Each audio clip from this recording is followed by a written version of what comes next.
Just for today, everything's okay, everything's okay.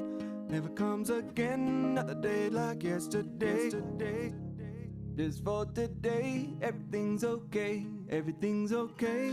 Good morning, everybody. I'm going to do a follow-up to one of the podcasts. The title was something like the simplest explanation is rarely the correct explanation. And in it, I did a deep dive into the human propensity to take complex situations in which there are possibly many different causes of the outcomes that we experience. And sometimes multiple numbers of those causes will build up on one another, augment one another, and create an outcome that doesn't have a super linear cause. And because human beings, we seem to have this software installed in our head that says when there's a challenge, there need to be two things that are true. Number one, it needs to be understandable. And number two, it needs to be in my control. Then that will be the cause, right? So meaning when we get overwhelmed, we tend to lie to ourselves and say, well, the simple cause that I'm able to understand and the cause is within my control must be the cause that has control of that outcome, because then we can feel like we have some control, rather than accepting the truth that many times we don't know. We don't understand why a certain outcome is. Now science may explore and research and ultimately find what are the factors that result in a certain outcome. But sometimes in real life, we don't know what the cause is, or the cause is so complex and there's a number of things that contribute to it. And those things may be really difficult to get control over. The example I used was, let's say, kids doing poorly in education, or just doing poorly in learning how to think and assimilating information, and et cetera. Parents are difficult to control. I don't mean that in a mean way. I just mean that politically, or even just logistically, what are you going to do? Go into a community and establish like a year worth of night school for those parents to educate them on how to educate their kids and how to support teachers and how to help your kids assimilate information? And like that's not possible. That's not going to happen. And on the other hand, how about the school district? I'm thinking about, for example, LAUSD, which is in command of hundreds of millions of dollars. LAUSD itself has a bigger budget than some small countries. And the administrators at the top are true politicians who are operating in that kind of environment. Do you think you're going to control them or institute changes? No. So who are the most controllable people in the situation when kids are not doing well with education and you want a different outcome? Well, teachers don't have a lot of political power. They're being paid to be there. They're the obvious contact. And so when things go wrong in education, the first thing we do is criticize teachers and teaching. That's a good case where the causes of children not doing well in school is way more complicated than just, well, the teachers need better curriculum or the teachers need more training. Sometimes the district and district policy is getting in ways, in really incredibly frustrating ways for teachers. And they're not being heard when they're trying to say, hey, you guys are creating big problems and making it hard for me to educate my students. Very often, the biggest factor, and I think this has been researched, the biggest factor in outcomes are parents and parents of friends, meaning the community that a child grows up in has way more to do with how successful they are than the teachers in the school or even the administrators, right? But again, that's something we don't have control over that.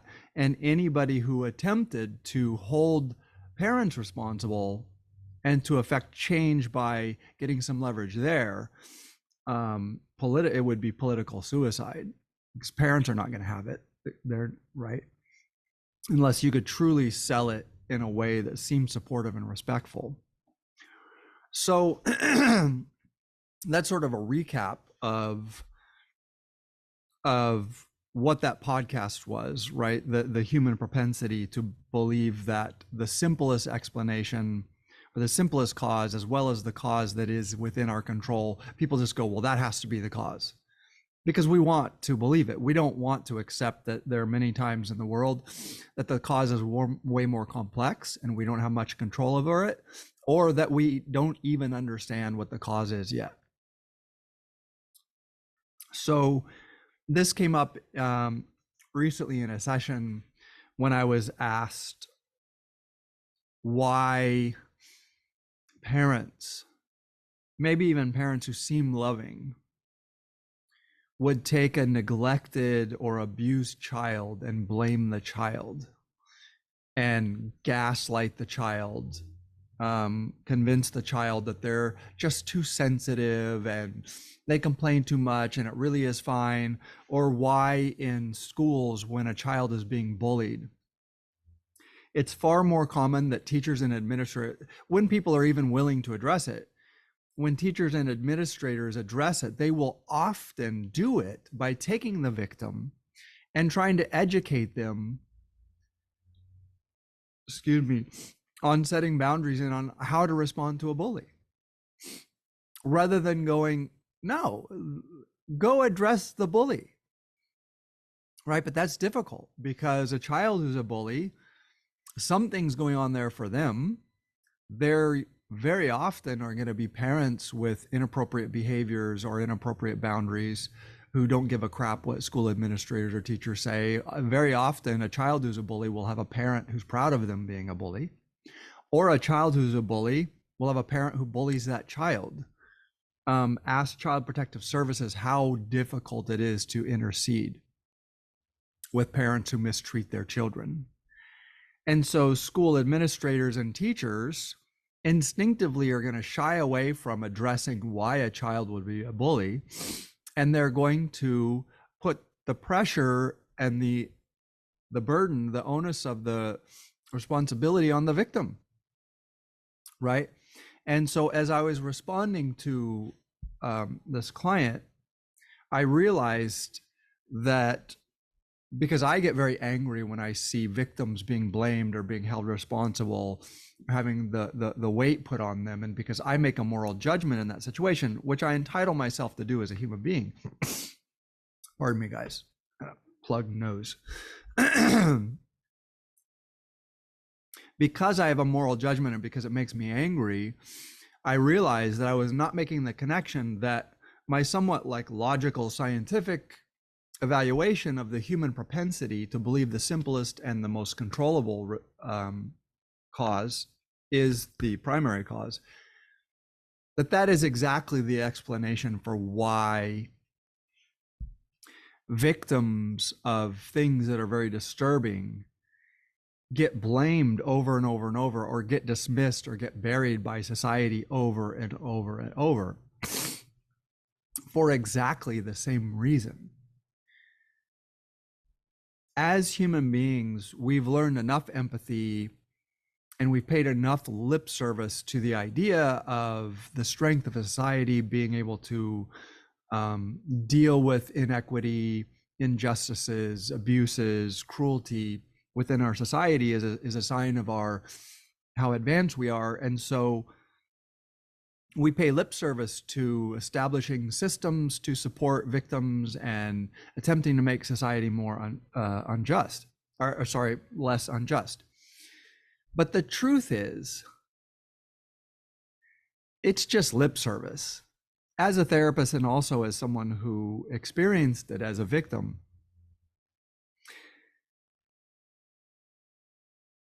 the first thing that happens is the more disturbing abuse, violence, molestation, whatever it is that happens to a victim, the more disturbing it is, the more general society, especially people who have not experienced such things, will do everything in their power to deny that it really was what it was. They don't want to deal with how disturbing it feels to actually acknowledge the kinds of things that can routinely happen to children over decades of their life, and how cruel their lives are, and how difficult it is for them to mature and become adults and to participate in society. So the first thing is that,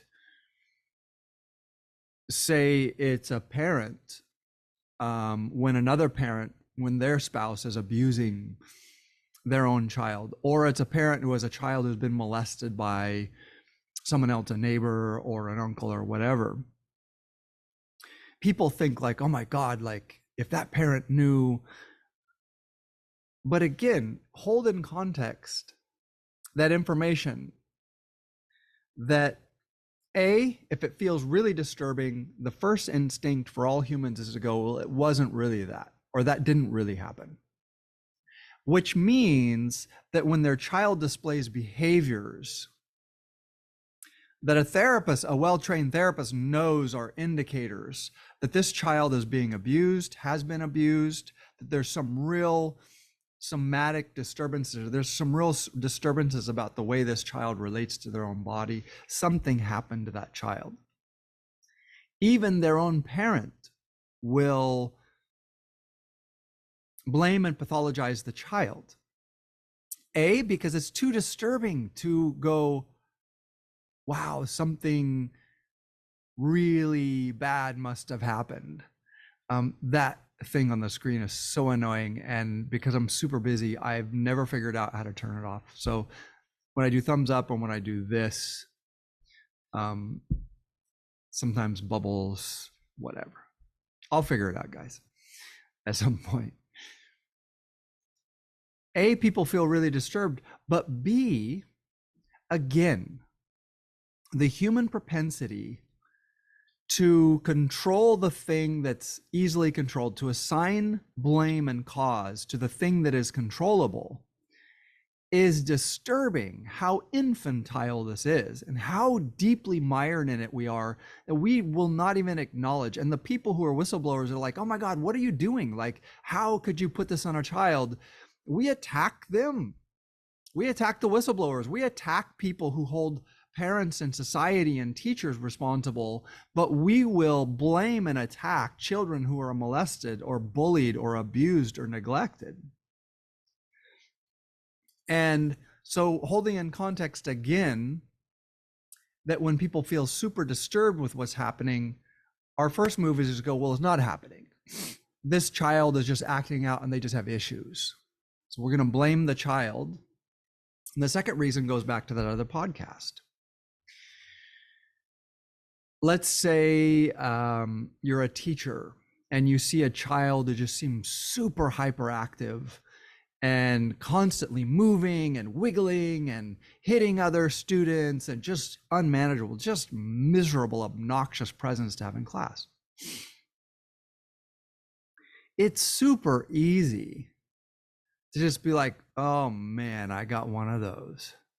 This is going to be a miserable year, like this kid. And you're going to talk about that kid to the other teachers and warn them, hey, you know, so-and-so's coming up from third grade to fourth grade. If you get them in your class, I'm telling you right now, you're going to have a bad year, et cetera, et cetera, et cetera. It's way easier to assign blame and responsibility and to attempt to control that child than to go, something is happening to this child in arenas and in areas in which I have no political power. I have almost no legal power. And I have probably no influence at all, right? So when I was observing classrooms doing data collection, when I would see a kid like that, I know what's going on. And I can promise you that whatever's going on at home is not good. It might be parents who are not abusive, but who are just super, super dysregulated themselves and are super hyper and twitchy and ADHD and unpredictable, and they don't establish routines. And so this child with a raw, new nervous system is just constantly overstimulated.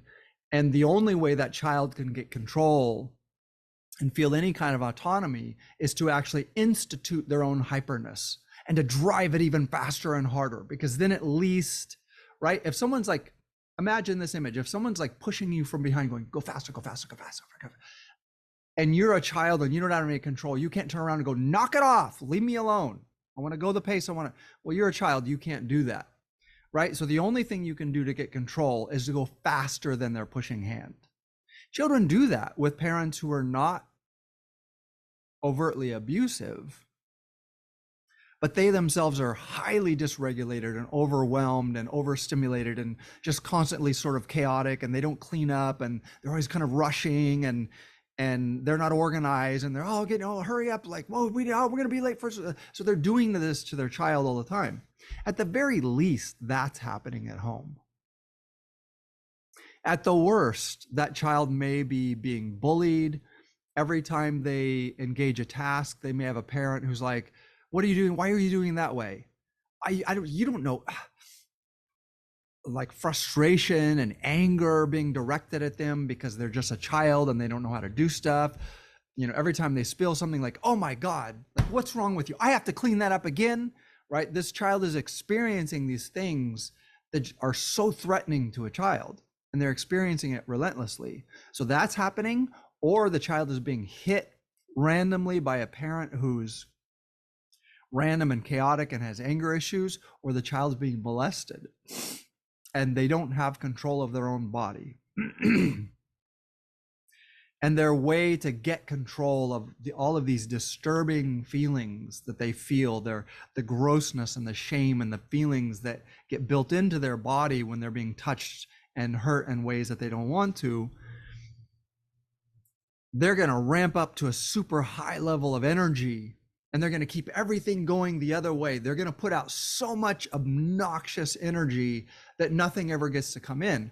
Well, that's happening in the classroom with their classmates, with their teachers, right? I know that is what's going on for that child.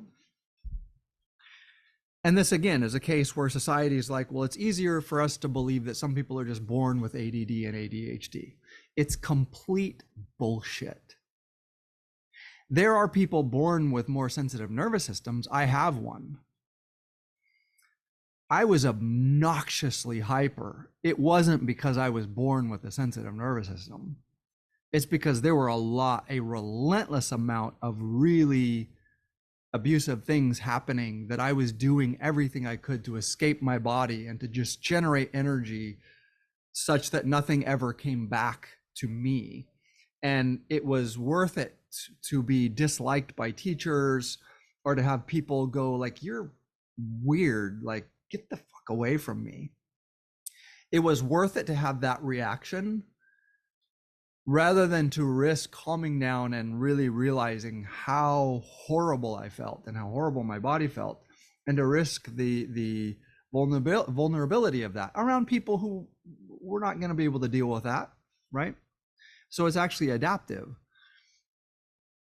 So think about that teacher who's seeing that child. That teacher doesn't, even if they could consciously recognize, oh, this is a very troubled child. We need to intercede. We need to do something here. Even if they could do that, do you know how little power and influence anyone has? I mean, society is rightly set up to give parents enormous power and influence over children, because that's the way it should be, right? That is the way it should be, because we assume that parents know their children more intimately and more vulnerably, and have a far, far greater motivation to care for their children than anyone else. So we don't want society getting all opinionated and judgmental and trying to take over with parents. The problem is that when parents are out and out negligent and abusive and are in fact the worst thing happening to their child, It's extremely difficult for parents, other parents, for teachers, for anyone recognizing what's like, what are you going to do? Right? We have one option: child protective services, or and foster systems, where some incredibly abusive stories come out of those systems. Like sometimes people, not always, there are wonderful foster families and people who help support child protective services and help support children who have been taken away from their abusive parents. But also there are really effed up people who do that because they're effed up, or they do that because there's a monetary motivation where they can foster 15 kids and get a certain amount of money and not spend any of it on the kids, and they're just abusive. They have an unmanageable situation, and so they abuse and control all those kids in order to just keep this machine moving forward. They're not even, maybe not even inherently abusive. It's just like, how are you going to manage this? So you have a very complex and complicated situation where people who may even know what's happening for that child have very little control over the situation. But here's the move that's unforgivable. I know that. Again, when I was observing in the school system, I saw kids that is not reportable in the sense that I'm not seeing anything, but I know behavior. I know what that is. And there's nowhere to go with that. As a data collector, I would have gotten fired to try to go to a teacher and say, hey, like, I recognize some behaviors with one of these children. And I know the teacher probably knows that it's like, hey, they have parent teacher conferences. They probably know that those parents are pretty dysfunctional. Or maybe that's a kid who doesn't get any meals, is not cared for. You know, there were cases where teachers would tell me, hey, you know, I have this student who came and was never bathed and not even wiped properly and would come smelling like their own feces and was not clean. Like, teachers know this stuff, but there's nothing that can be done about it without seriously disturbing the whole ecosystem. Okay, so that's what it is. You have a situation where it's very difficult to deal with that. It's very difficult to intercede in a complicated situation where parents have the political, legal, and emotional power in the situation, and they should. We do not want to change that. You do not want the state taking over and deciding they know better than you what's good for your parents. But when children are in abusive situations, it's really bad. But here's the unforgivable thing. I'm really sorry about my nose, guys. It's gross, but I can't talk because it keeps plugging. The unforgivable thing are the adults who feel overwhelmed or who are unconscious of how that whole thing works. That just because the potential cause is either really, really complex, which makes it difficult to affect change, or the primary causes are outside of your control, because that's often true, rather than just accepting that that's true and being uncomfortable, they will turn and blame the victim, and they will insist that they know the cause, and they will make the child the problem. This is the part that's unforgivable. If you're this teacher, if you are this parent, if you are this adult who sees this very difficult child who's just miserable to be around, is just a huge problem, and you can't do anything about it and you don't know how to deal with it, no problem, no judgment for me. I'm no amazing teacher, or I'm not like, I don't take clients under 15, whatever. I don't know how to work with kids who are 8 years old who have severe behavioral issues. I'm not judging that. What I'm judging is the fact that we do this primitive, infantile move where we go, well, because it's complicated and because I don't have control over it and because that feels disturbing to me, I'm going to pretend that the cause is the child. It's some propensity or personality of the child. It's some issue. It's something that this child needs to learn. They need to be taught how to behave. They need to be taught responsibility. Really? Is society modeling responsibility? Are the adults around this child modeling responsibility? Are you modeling responsibility? Are you going, this is very difficult and it's outside my control, but I'm going to use my ability to respond. I'm going to be responsible. I'm going to have an ability to respond, and I'm going to attempt any small change that I can make.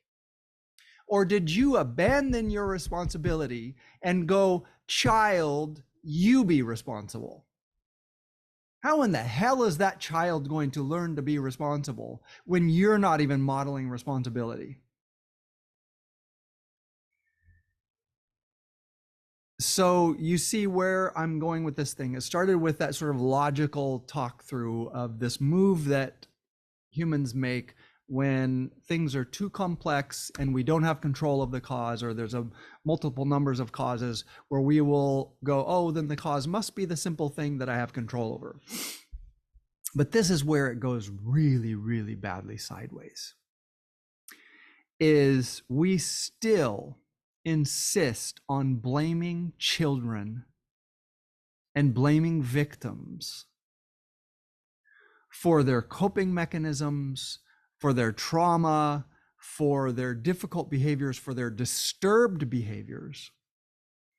And the first thing a lot of people say is like, well, life is hard for everyone. They're going to have to learn about, really? Yeah, they are going to. But it's interesting that people will, to the victim's face, abandon any responsibility for acknowledging that it feels very disturbing to me that these things might be happening to you. I feel disturbed. I also feel helpless because I don't know what to do about it, or the levers of control may not be within my power. And so again, coming back to say explicitly, the thing that's unforgivable is that you don't say that to the victim. Say it to the victim. If the only ability to respond you have is to be honest, then be fucking honest.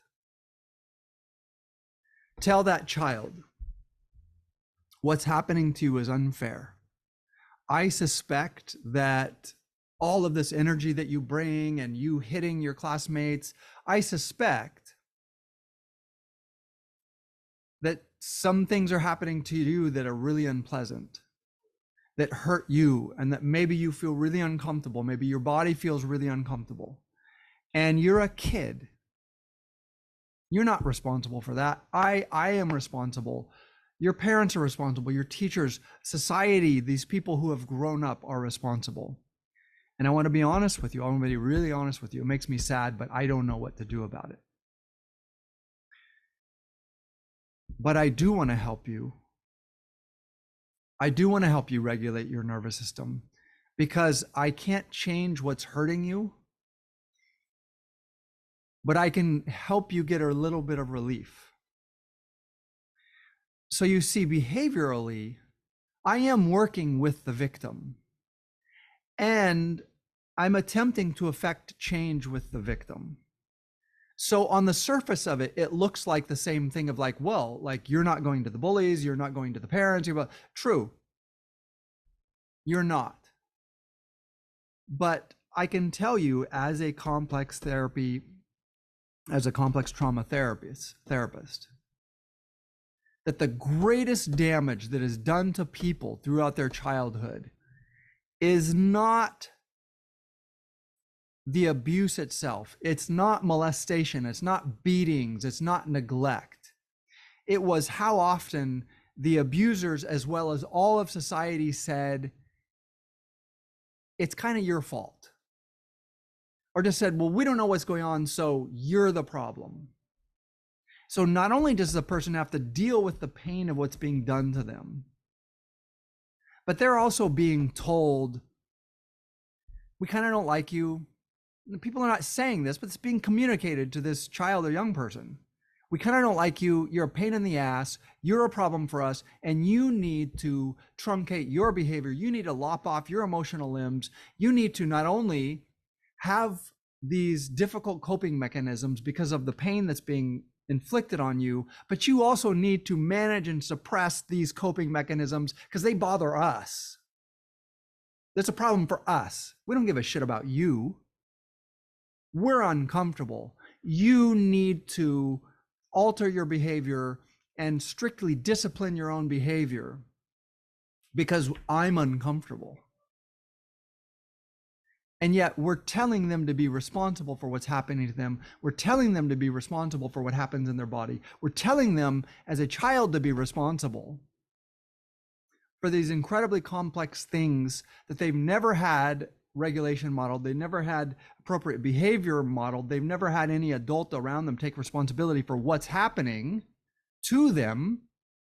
And yet, and I'm also bailing and going, well, you make me uncomfortable and I don't want to be responsible for it. I don't want to have an ability to respond. I don't want to choose to actually respond to what the real situation is. So I'm just going to go be responsible, even though in the act of doing that, I am modeling irresponsibility as the adult. You guys get that? When you place the burden on the victim, on the child, and the situation, and tell them to learn to be responsible because life's hard, you are modeling irresponsibility in the act of doing it. Don't play.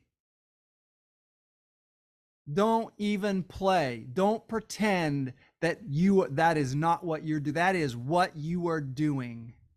You as an adult are going, society and the human condition is way too complicated and I don't have control. It makes me sad and maybe it's unconscious, but I feel disturbed.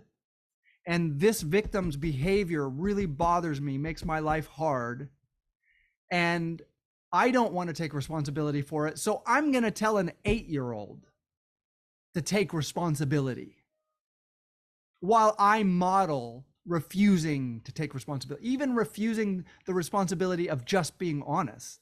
If I, as an adult, I feel helpless and I don't know what to do. I don't have control of your parents. I don't have control of what's happening to you. You are modeling irresponsibility. So you're not teaching that victim responsibility. What you're teaching that victim is blame. It's your fault. It's your problem. The coping mechanisms you have developed to deal with the pain and the overwhelm of what's happening to you makes me uncomfortable. And so, bottom line, don't make me uncomfortable. You're a child, but don't make me uncomfortable. Don't make other adults uncomfortable. Don't make society uncomfortable. And those kids receive that message and they grow up. And two things happen. They become hyper over responsible. They refuse to ask for help. They have nervous breakdowns. They suffer with chronic PTSD. They have major medical issues, which ends up costing society what they could contribute. It ends up costing society in, medical coverage, and not to mention the amount of suffering, right?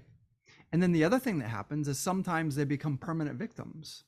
At some level, they connect with the reality that what happened to me was incredibly unjust and society was full of shit.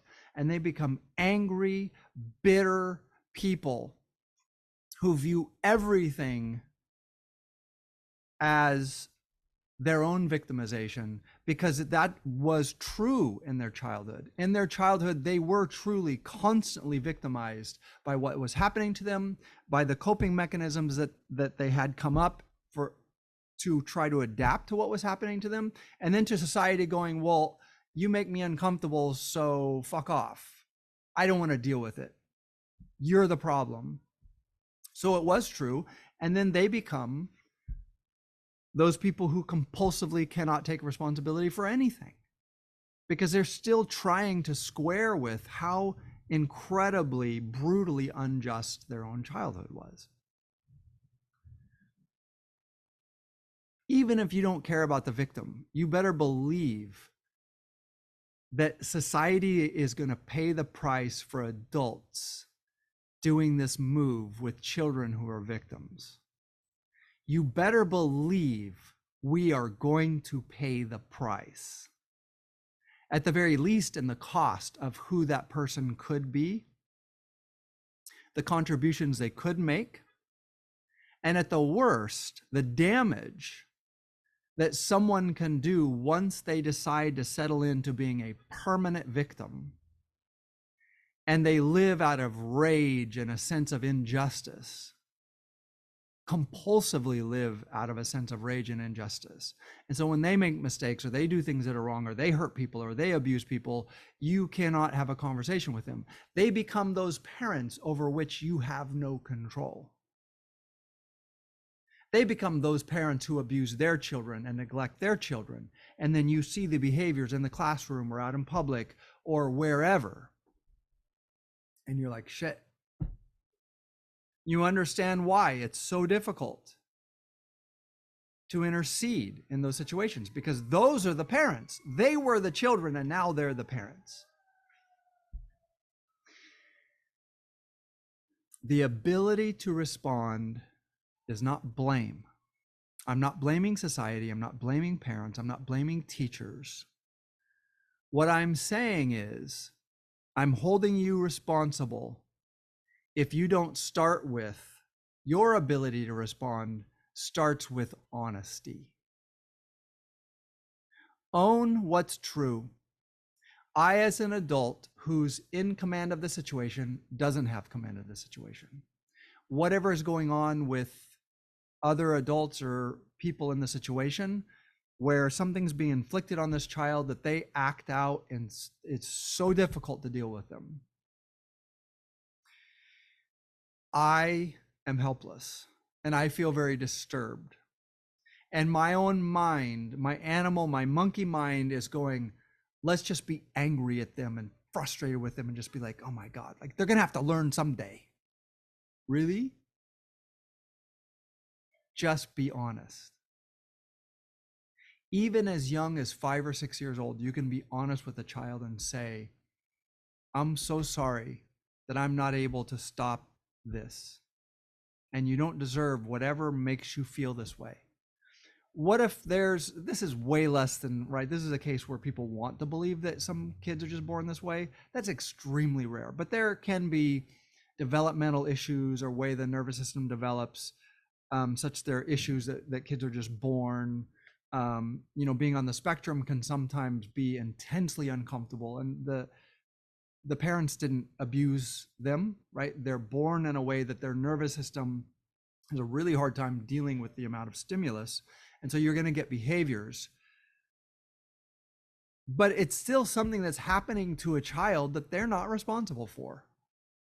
So you be honest and go, I feel disturbed and I feel a little scared because I don't know how to take away what's happening to you, baby.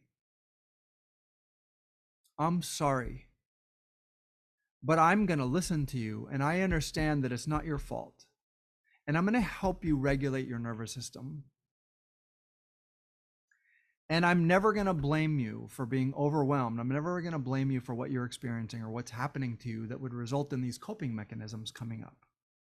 I'm going to help you learn to live a happy, regulated life. I'm going to help you. I'm going to support you. That's my ability to respond. My ability to respond does not start with blaming myself. It does not start with blaming anyone. You hear me, I feel judgmental as a human being, but I'm saying as a therapist, no value, none. I deal with abusive parents sometimes. There's no value. I'm just going to hurt their child if I confront them and I'm judgmental and like, hey, you are out and out abusive parents. They're just going to remove the child so that they don't get support from me or they're going to attack the child more and be like, what did you tell your therapist? Like, no, the blame and judgment doesn't help anyone. So as a therapist, I'm saying, I'm just going to own my helplessness and offer that I see that this isn't your fault. I care about you. And if I can help you, I'm going to help you. And I'm going to come back again and again, and I'm going to help you if I can. That is enough. That is enough. That is enough.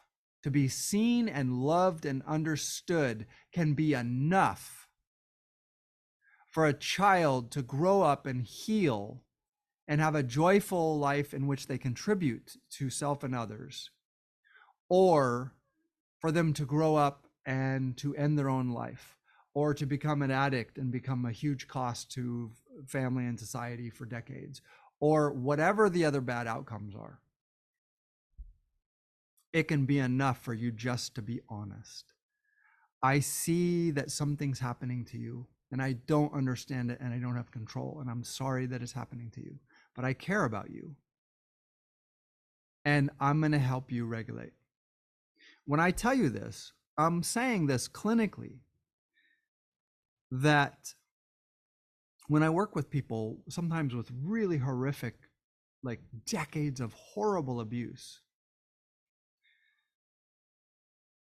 the difference is not the abuse happened or didn't happen. The difference is, was there ever a teacher, a coach, an auntie and uncle, anyone who ever really saw and understood what was happening and said, I see it, I know what's happening, and I know it's not your fault. I care about you, and if I can support you, and that is enough. Being honest and owning your own vulnerability and the fact, knowing that you don't have control and that you cannot remove the infliction of pain and harm and suffering on a child, admitting that as the truth and not blaming them is enough. Not blaming them, not going, oh, I'm uncomfortable, I don't know what to do, so I'm just going to pretend that they're the problem. Not doing that is enough, is often enough. Humans can go through horrific, brutal levels of cruelty and suffering. And if one person can just see them and go, I know you're not doing this to yourself, and I know that when you behave in ways that make people uncomfortable, you're just trying to cope with something that those people can't even imagine. I know it. I know this is not your fault. I care about you, and I'm going to support you if I can. And I'm going to confess, I'm going to be honest with you that I feel helpless and I feel overwhelmed by what's happening to you. And I'm sorry about that, but I'm going to be present. I'll walk it with you. I might not be able to change it, but I'll stay with you. That is enough. That is enough. Just that is enough.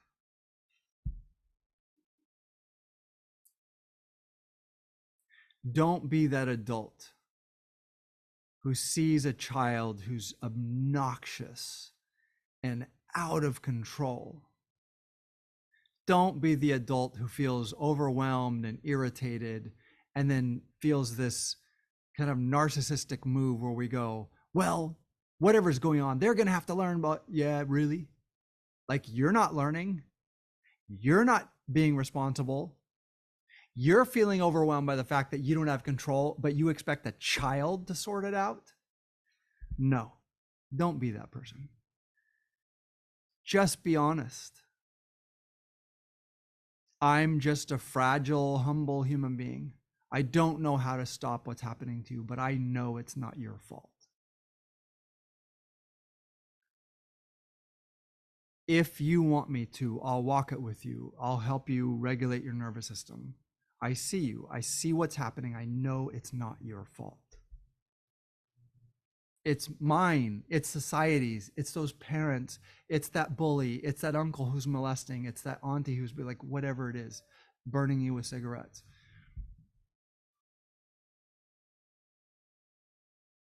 Just be honest. Don't do that primitive infantile thing that humans still do. We're so convinced that we're so much more empathetic and sympathetic and advanced and morally and spiritually advanced. No, we fucking are not. We've just developed better ways to distract ourselves and more verbally adroit and skillful ways of lying to ourselves, because we're doing the same thing to our children that we were doing 1,000 years ago. Children in Africa are in slavery in cobalt mines right now. Girl children are in sexual slavery right now. Molestation, brutalization in the first world is happening right now. We have not changed a fucking thing. And we can't fix it if you keep lying to yourself and using technology and using advanced science and using our advanced logical abilities, our cleverness, which is not wisdom. If you keep using that to go, well, we're just better at lying to ourselves now. Let's just start with, let's just be honest. We still have a deep primal instinct to blame the victim and to revert to that infantile response of, if I don't have control over it and if I don't understand it, then I'm just going to blame whomever is the victim, because that's where I see the behaviors erupting from. Therefore, I'm going to be angry at you and I'm going to reject you. Just don't do that. Just be honest. Let's just start there. Let's just be honest. If we as adults have not figured out how to solve our social problems, how to solve child abuse, child molestation, child rape, child slavery, child starvation, if we have not figured out how to do that as adults, especially in the first world, what are we doing blaming the children and acting like they're supposed to figure it out? Let's just start with honesty. I'm overwhelmed, I'm scared, I don't know how to change this, but I see you and I know it's not your fault. That's all for today. Love you guys. See you next time. Just for today, everything's okay, everything's okay.